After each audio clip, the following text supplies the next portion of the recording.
नमस्कार दोस्तों, आप देख रहे हैं देवप्रभात समाचार। मैं अंजनी तिवारी इस वक्त मैं मौजूद हूं प्रतापगढ़ जनपद के जिला चिकित्सालय में, महिला जिला चिकित्सालय, और हमारे साथ मौजूद हैं सीएमएस डॉक्टर रीना प्रसाद जी। और आज हम इनसे बात करेंगे प्रेगनेंसी के समय महिलाओं को किस तरह से अपना रखरखाव और बच्चे का रखरखाव करना और क्या जांचें आवश्यक होती हैं, इन सारे विषयों पर आज हम इनसे बातचीत करेंगे।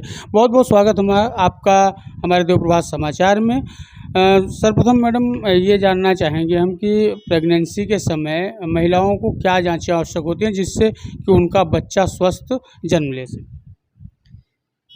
जैसे ही महिला का पीरियड ओवरड्यू होता है, माहवारी चढ़ती है, हम उनको एडवाइस देते हैं 1 हफ्ते के अंदर आप आके दिखाएं हमें। उसमें पेशाब की जांच कराते हैं पहले, जिसमें हमें पता चल जाता है, कंफर्म हो जाता है बच्चा है कि नहीं। उसके बाद उसकी सारी ब्लड की जांचें कराते हैं, जिससे haemoglobin, blood group, CBC, VDRL, HIV, HbS-AG, ये सारी जांचें कराई जाती। थायराइड की जांचें कराई जाती हैं। तो और फिर इस महिला को हम लोग फॉलोअप में रखते हैं, हर हफ्ते उनको बुलाते हैं दिखाने के लिए। फर्स्ट ट्राइमेस्टर में शुरू के 3 महीने, जिसको फर्स्ट ट्राइमेस्टर कहते हैं, उसमें अल्ट्रासाउंड कराया जाता है, एंटी स्कैन कराया जाता है, जिसमें बच्चे में कोई कमी तो नहीं है, नेज़ल वॉल में कोई कमी तो नहीं है। फिर उसके बाद फिर 5वें महीने में हम कराते हैं लेवल 2 का स्कैन कराते हैं, और उसमें भी देखा जाता है कि लेवल 2 स्कैन में हमें पता चल जाता है कि बच्चे में कोई कंजेनिटल एनोमली, जैसे जन्म से कोई दिक्कत तो नहीं है, उसके अंग भंग तो नहीं है, उसके हार्ट में प्रॉब्लम तो नहीं है, ये स्कैन होता है। उसके बाद से फिर 9वें महीने में होता है। तो लगातार हम मरीज़ को चेकअप में रखते हैं, ब्लड प्रेशर नापा जाता है, जितनी बार आती है उसका BP, weight, haemoglobin, blood sugar, ये सब देखा जाता है। तो अगर इस तरह से महिला दिखाती हैं हमें, तो हमें पता चल जाता है कहाँ क्या कमी है, उस हिसाब से फिर उसका इलाज होता है। जैसे अगर थायराइड TSH अगर हाइपोथायराइडिज्म होता है, मतलब TSH कम होता है, तो उसमें भी कई महिलाओं के बच्चे एबनॉर्मल होते हैं या अबॉर्ट कर जाती हैं, तो उस हिसाब से फिर उसको दिया जाता है। BP ज़्यादा है तो उस हिसाब से इलाज होता है, शुगर ज़्यादा है तो इस तरह से हम फॉलोअप करते हैं और रूटीन चेकअप के लिए बोलते हैं। पूरे 9 महीने वो आए, हमें दिखाएं, और उसके आगे जैसा भी होता है फिर सेफ डिलीवरी होती है ज़्यादातर केसेस में, बच्चा वैसे गड़बड़ नहीं होता। अच्छा मैडम, अभी मानधाता का एक मामला है जिसमें कि 31 वीक और 36 वीक पर नॉर्मल अल्ट्रासाउंड किया गया, लेकिन जब बच्चे का जन्म हुआ तो बच्चे के दोनों हाथ नहीं हैं। तो ये कहाँ से कमियां हुई, कैसे हुई? अगर ऐसी चीज़ें समस्या है तो उसकी जांच कैसे हो सकती है और कैसे इन चीज़ों से बचा जा सकता है? एक तो सबसे पहले मरीज को हिस्ट्री लेनी पड़ती है, पूछना पड़ता है कि तुमने कोई दवा तो नहीं खाई है। हो सकता है बच्चा जब गर्भ में रहा हो, बच्चा गिराने की वो दवा खाई हो, बता नहीं रही, उससे भी ये सब एबनॉर्मेलिटी होती है। खाने के बाद वो अबॉर्ट नहीं हुआ, बच्चा गिरा नहीं और ये कंटिन्यू कर गई प्रेगनेंसी, तो उस हालत में ये बच्चे का अंग भंग होगा।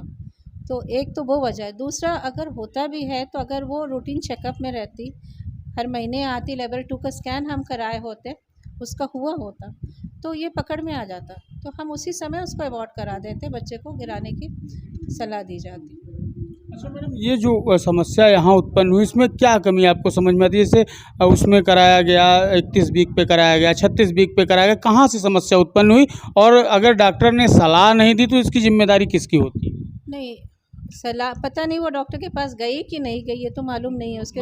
मानधाता प्राथमिक स्वास्थ्य केंद्र में डिलीवरी हुई, वहीं से बच्चे की और बच्चे की माँ की देखरेख हो रही है। जब बच्चा गर्भ में था तो दिखाते थे कि नहीं? हाँ, ये भी बात है ना। अगर दिखाते थे तो फिर लेवल 2 स्कैन नहीं हुआ होगा, जो कि हर गवर्नमेंट हॉस्पिटल में नहीं होता है।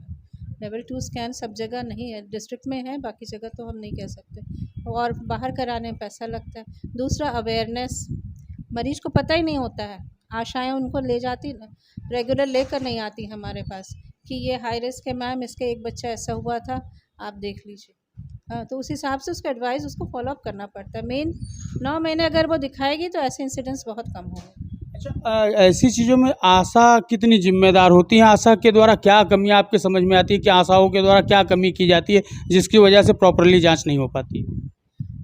आशा रेगुलर फॉलोअप में नहीं जाती होंगी ना पेशेंट का। अगर रेगुलर फॉलोअप में जाती तो मरीज़ लेकर आती तो दिखाया तो जाता ही ना, देखती डॉक्टर, उसको फिर पकड़ती, उसका जैसा भी डायग्नोस करती। अल्ट्रासाउंड अगर 36 वीक्स में हो रहा है तो उस समय तो फिर मेरे हाथ से सब बाहर है ना, वो तो बच्चा पूरे समय का हो गया, वो वैसे ही होगा फिर।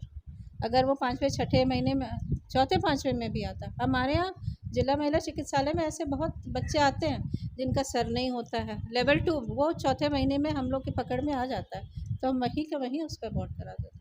कुछ कंजेनाइटल एनॉमलीज होती है जो हमारे उससे बाहर है, मतलब हम उसको रोक नहीं सकते, लेकिन ये है कि बच्चा पूरे समय का ना हो, नहीं तो फिर बच्चे को भी दिक्कत, माँ बाप को भी दिक्कत। अब ये बच्चा 36 हफ्ते का पैदा होगा तो माँ बाप के लिए और बच्चे के लिए भी कितनी बड़ी दिक्कत है। अभी हमारी बात हो रही थी जिला चिकित्सालय में कार्यरत सीएमएस डॉक्टर रीना प्रसाद जी से, और इनका कहना है कि जब 4 महीने प्रेगनेंसी को हो जाए तो लेवल 2 का अल्ट्रासाउंड, लेवल 2 की जांच बहुत ही आवश्यक होती है, जिसमें ये पता चलता है कि बच्चा किस कंडीशन में माँ के गर्भ में पल रहा है। और जहाँ ये कमियां पाई जाती हैं, जहाँ पर ये जांचें नहीं होती, वहीं पर ऐसी चीज़ें देखने को मिलती हैं कि बच्चा अपाहिज या किसी अन्य अंग से विकलांग जन्म ले रहा है। जैसा कि एक ताज़ा मामला मांधाता का है, वहाँ पर एक बच्चे ने जन्म लिया और दोनों हाथ से वो दिव्यांग है। ऐसी स्थिति में अब उस बच्चे और उनके माँ बाप को जो समस्या झेलनी पड़ रही है, कहीं ना कहीं 4 मंथ के बाद जो लेवल 2 के द्वारा उनकी जांच करानी थी, अल्ट्रासाउंड कराना था, जिनमें वो ये पता करना था कि बच्चा हमारा जो है वो पूर्ण रूप से सही है या नहीं है, ये कमियां यहाँ पर अब इस परिवार के लिए ज़िंदगी भर के लिए बन चुकी हैं। ऐसी दशा में बच्चे का भरण पोषण और माँ बाप के लिए भी समस्या ही बनी पड़ी है। आप देख रहे हैं देव प्रभात समाचार, मैं अंजनी तिवारी, कैमरा पर्सन वीरेंद्र पटेल के साथ।